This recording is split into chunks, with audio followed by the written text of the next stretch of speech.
All right, so we're in the afternoon now, and first up this afternoon is the Fort Payne Wildcats and Coach Chris Elmore. And Coach, if you'd either introduce the players or let them introduce themselves and their position, then if you'd make some opening comments this afternoon, we'd appreciate it. Okay.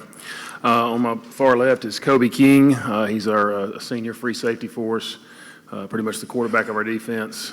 Started last year for us, and said this at the banquet last year about him. If everybody could get what we get out of him, he's 140 pounds, maybe 140 pounds, but we get everything we can get out of him, and he's a great teammate and a great player, and the leader of our defense back there. To my left is Andrew Barclay. He's a senior offensive lineman, right tackle for us, started last year for us, did a great job, and is kind of the leader of our offensive line right now.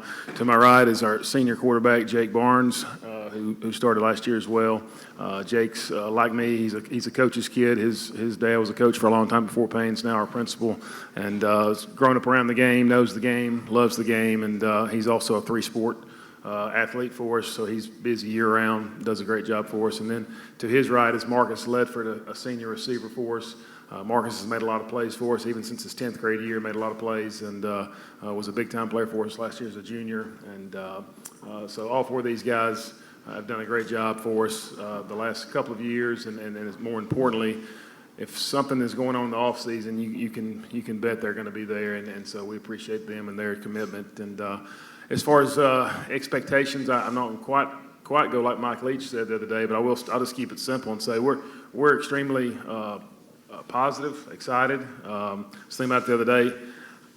The day that I'm not positive or excited about the season is the day I probably need to quit doing it. So, but we like where we are. We think we've got a good team. We think we're working hard.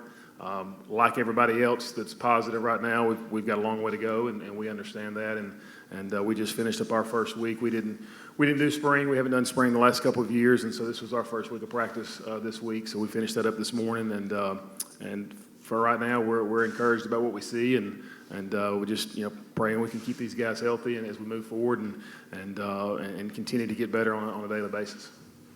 Could you tell us about your experience coming back as far as the starters on offense and defense? And I know last year you made a comment you were really pleased about the number of kids that were in your program. Yeah, we still have, I guess I'm not working them hard enough. I need to go see Coach Benefield and figure out how he does it, because I know he works them hard. We're at 110 players right now, 9 through 12, which is we have a locker room that'll fit 90 comfortably, so we're kind of jammed in there right now. And then more importantly, our junior high numbers were really good this spring. We're over 70 in our 7th and 8th grade programs combined. So when you're talking about almost 180 guys playing football from grade 7 through 12, so that's been exciting. And some are new faces. Some have been with us the whole time. These guys were here when I got here. 5 years ago, they were about to be in 8th graders, and they've been with us the whole time. Played every year and done a great job for us. So yeah, our numbers are continue to increase, and we don't really know what to attribute that to, except that we hope we treat them right and treat them fair, and we hope that they get something out of the program, not just playing football. Well, Coach Elmore, I saw you at the Hall of Fame banquet, and your dad was there. How much of an influence has he been on you of course, of his dad as a coach and on your program? Oh, well, I think anybody that's grown up with a great dad like I have would say he's been a huge influence in my life, from not just coaching, but from being a dad, from being a father, whatever it is, just being a man in general. So that I've probably learned more from him, or not probably, I have learned more from him than anybody else I have been around my life. So whether it be football or off the field stuff, and just the biggest thing that he always did that I remember as a young kid.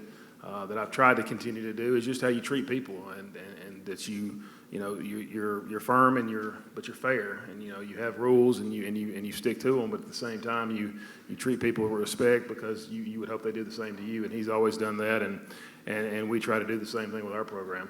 And I forgot to answer Jeff's question. I'll come back to that. As far as returning starters, Jake was our quarterback last year. Marcus started receiver. Andrew and Colton Shankles started in the offensive line, so we got 2 of those guys back. We're pretty new everywhere else on the perimeter. Our running back, Caden Dubose, is back. He'll be a junior. He missed about half the year last year with a knee injury. He got hurt early in the Gadsden City game. And that affected us offensively for about 5 weeks.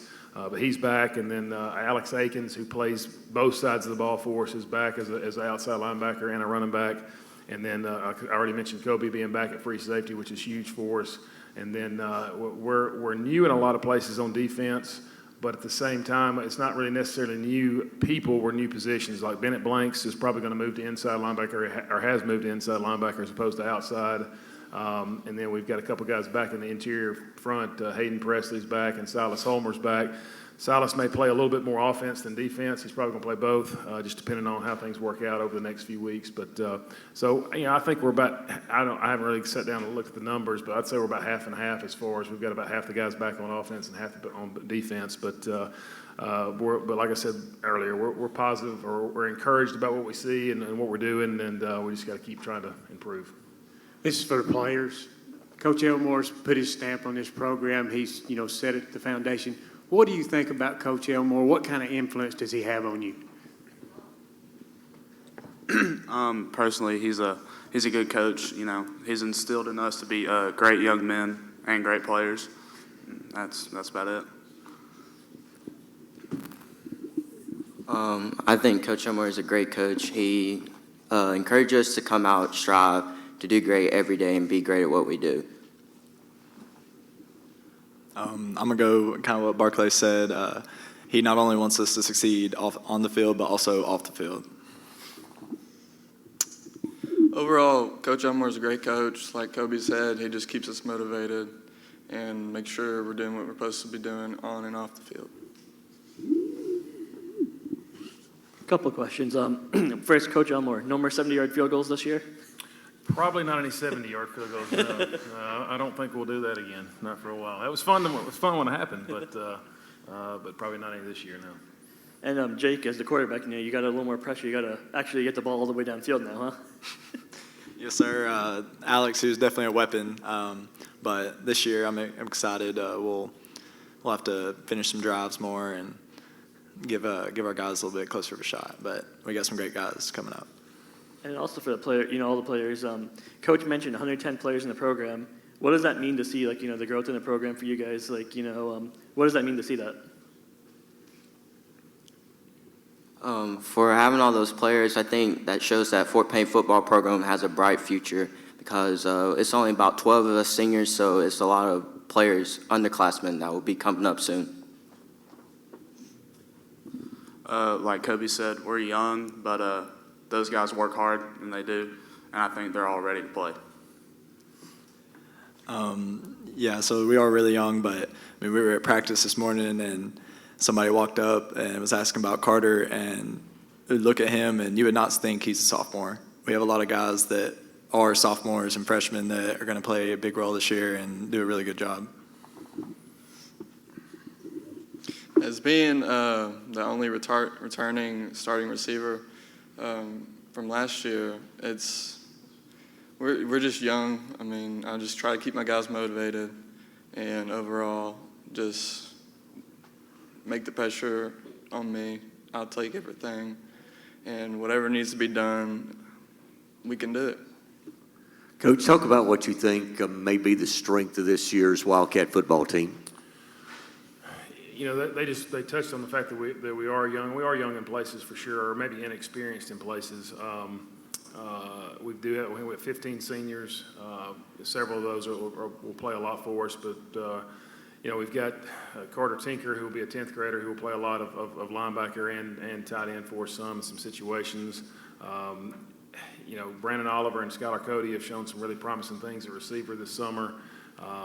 Defensively, I just like the way our defense is communicating and flying around the ball. A lot of it is Kobe. Kobe kind of spearheads the deal, and they kind of follow his lead. But we really just seem to have a defense that you don't see a lot of complaining. You don't see a lot of making excuses. You just see guys trying to get in the right spot, get lined up, and do what we're asking them to do, and play fast and play hard. So, it's a hard question to ask. I'll say this. I think the one thing that's been interesting about this team so far to me is we all know that competition within your team makes your team better. And sometimes that's hard to always get, because sometimes you've got a clear difference between one guy the next guy. But we've got an interesting situation with a quarterback this year. Is Jake's the returning starter, and he's the guy that would be the starter if we play tonight. But we've got a 10th grade quarterback right now that could play for a lot of people in our area. He could start for a lot of teams, I believe that, in Dax Varnador, and Dax is going to be a great quarterback. So the competition just between these two guys on a daily basis, because Jake knows he's got to bring it every day, or he's got a young guy trying to catch him and trying to be the quarterback, and that has to me fed a little bit in the entire team when they see the quarterbacks competing daily. I feel like I've seen it a little bit everywhere, and I think the receivers competing and the offensive line, defensive line, and that's what I hope is our identity, is the fact that we don't become complacent and we don't think, well, they've got to have me, I've got to play left guard, or they've got to play me at linebacker. I hope we have the attitude of, I've got to go out there every day and improve and get better for us to have the kind of team we want to have, and that's been evident so far. I think it starts at the top with our quarterbacks, because they compete so hard on a daily basis. This is for the guys. Coach has talked about a young team. You talked about a young team. When the coaches are not around and you're in the locker room, you're working out together, what do y'all feel like is the attitude of this football team going into the season? Well, especially in the weight room, we have a lot of guys that love to work out, and I think that's a sign of a good football team, because if you have a lot of guys that are willing to put in the work and put in the time, you'll have a good season. Like Jake said, we have a lot of guys wanting to work out, get bigger, faster, stronger, and obviously those kind of abilities will help us on the field. But when we're all in there working out, we just have one energy, and we're at pace. We're keeping the tempo. Our strength and conditioning coach Brent Tinker, he keeps us motivated, keeps us going, and we fulfill that motivation that he brings us. Like Marcus said, it's like one collective energy working together, and everybody in there works hard. They love to work hard too, and that's what I think. As everybody else said, the energy is like one team, and we work hard together, and everybody's there every day to get better each and every day. To follow up on that just real quick, I'll say this. I'm very blessed in that Coach Tinker, who most of you guys know that was at Ider for many years, is coaching with us and is our strength coach and helps our defensive line. He sets the tone in that weight room. And somebody asked a while ago, asked Coach Benefield, what's the secret to his success? I know Coach Benefield a little. I don't know him great, really well. I know my dad knows him a lot better than I do. But I can tell you what the secret to the success at Fife is how hard they work in the weight room. And they work extremely hard in the weight room and always have. And that's where you do build a great team, like Jake said. And we're trying to do the same thing here. And it's been a slow process, but Coach Tinker's been very instrumental in that. And I feel like we've got a team this year that doesn't look at it like they've got it. It's something they've got to do. They look at it like it's something that they know that is going to help them and make them better. And so Coach Tinker's been a blessing in that situation. Coach, I want to get your comments on your schedule this year. You go to 6A Region 8. I think there's only like 6 teams in that region. So 4 of the 6 are going to make the playoffs. So you were kind of unusual that you only had 5 region games and you had to fill in the other 5 non-region games. And you've got some good ones on your schedule. Yeah, this is the same situation we were in when I first got here. In my first 2 years here, we were in basically the same region, except instead of Gadsden City, it was Albertville. So it's the same region we were in 2 years ago. So we're familiar with Buckhorn and Hazel Green and Lee and May Jemison. Even though there's been some coaching changes, I think at those places since then, it's still the same schools, obviously. And it is different playing in a 6-team region, and we saw that firsthand 2 years ago. And every region game is obviously important, but in a 6-team region, you drop one that you're not supposed to drop, it's really hard to get back to the top. So every game is very, very important. And then I did like it because it creates a little bit more work on getting the schedule, but I like the fact that you're allowed to now schedule 5 non-region games that can hopefully test your team And we like the fact that we're starting out the season with a big rivalry over in Scottsboro, and then we always play Etowah in a close physical game, and looking forward to playing them the week after that. So we hope those two games will get us prepared for region play, and then later on in the season we get A-Rab in a non-region game, which was a good game for us the last couple of years, a very physical game on both ends. And then at the end of the season, I like how it worked out because we end up playing Athens week 9 and Cherokee County week 10. And I think, two great programs to see where you are. Hopefully we're in the playoffs at that point, and if we are, two great programs to test your team and hopefully improve your team as you get ready to go into the playoffs. Because as everybody knows in 6A, you may get through one round with not playing somebody with very athletic players, but you're going to be playing somebody with some athletic talent quickly in the 6A playoffs. And so hopefully playing Cherokee County and Athens late in the year will better prepare us for that if we're in that situation. Thank you, Coach. Thank you, guys, for being with us today. Good luck to the Fort Payne Wildcats this season. Thank y'all for having us. Appreciate it.